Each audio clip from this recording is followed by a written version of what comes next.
I'm currently playing through Legend of Zelda Breath of the Wild for the Nintendo Switch, and so far I think I'm about halfway through the game, although I can't really say for sure because I'm not looking at any strategy guides online, I'm not talking to friends about this. I'm trying to play this game the honest way, and so, this is just based entirely on my own intuition, but based on how much of the map I've completed so far and based on my stats, I think I'm about halfway through. So right now I have 2 full endurance circles, I have 9 hearts, I've been to 39 of the shrines, I've found 7 out of 12 of the Zelda Instagram videos, and also I've taken down 2 of the giant animals, which so far are the camel and the elephant.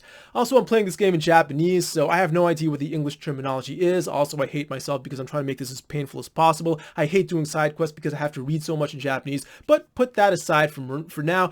These are my thoughts. Alright, so if you took the most boring parts of Shadow of the Colossus and the most boring parts of Final Fantasy X and put them together, you would have Legend of Zelda Breath of the Wild. Allow me to explain. So first of all, Shadow of the Colossus is a tremendously good game when you're actually fighting the Colossi, but otherwise you're just kind of wandering around the world trying to find these Colossi to fight. So that's what you're doing for most of Breath of the Wild, just running around the world. And then on top of that, you take the most boring part of Final Fantasy X, which are the Cloisters of Trials. Every single time you went to a temple in Final Fantasy X, before getting to the boss, you would have to go through this puzzle game. And that's what all of these little shrines are. That's actually what you have to do when you get up to these giant beasts. You have to solve these little puzzles. And that's basically what you're doing the whole game. You're running around the world and solving little puzzle games. Don't really care for it. It's not bad by any means, but I wish there were a lot more battling because the battle system is actually really good. It's robust, there are tons of weapons, lots of different moves you can use, and it uses basically every single control on the Switch controller, which is great, but you don't have that many opportunities to battle. The game kind of encourages you not to go brute force against enemies you come across in the real world, but to kind of stealth your way around it, maybe bomb them from above, use your wits rather than just taking on enemies one after another. And in fact, if you do that, one, you're actually very likely to die, but also your weapons, your items are all going to break. And someone like me who's really cheap, both in real life and in video games, I hate seeing my good items break. So I end up just using the crappy items, and that really sucks. So I just want more time to kind of practice the system. Like, I'm not good at dodging, I'm not good at parrying. I always end up crouching at the most inconvenient times because I don't know what I'm doing, and I'm halfway through the game. I should know this stuff by now, so I wish there were a lot more battling. Alright, let's see.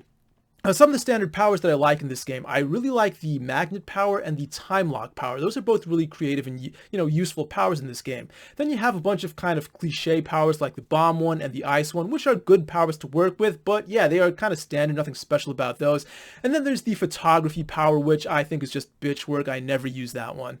Alright, so let's see here, the cooking system. Don't really care for the cooking system. Once again, I am cheap in video games, and so I don't want to try to experiment with all of my items because I might need them later, or, I might be able to sell them for a high price instead of cooking them, and I have no idea what to do with that. And also, the money in this game right now, you don't find money that much in the wild, and I have no idea what's okay to sell because there's some items that I might use later. For example, there were those ancient gears and things like that I almost sold, but then it turns out that I could actually take them to upgrade my Seeker Stone. So who knows right now? I don't really sell anything. I'm almost poor. I don't really know when to cook, so I don't really like this whole item system here. Alright, the plot is nothing special, but once again, it is a Zelda game, so I guess that's to be expected. It's not bad, it is perfectly serviceable, but it's not like a Final Fantasy game or anything like that. It's a pretty standard story. You screwed up 100 years ago, and now you woke up again in the present, which is actually kind of straight out of Chrysalis, which I've been talking about a lot recently, and then you have to kind of take on the boss again after regaining your powers. So there's that, and yeah, that's basically all I want to say for now. It is an okay game so far. I'd say single plus good, but I was hoping for, I guess, more battling because once again, the battle system is good. I just wish there were more of it. Anyway, I'm probably going to finish this game about 2 to 3 months from now, and once I do that, of course, you're going to get my full thoughts. So, see you then.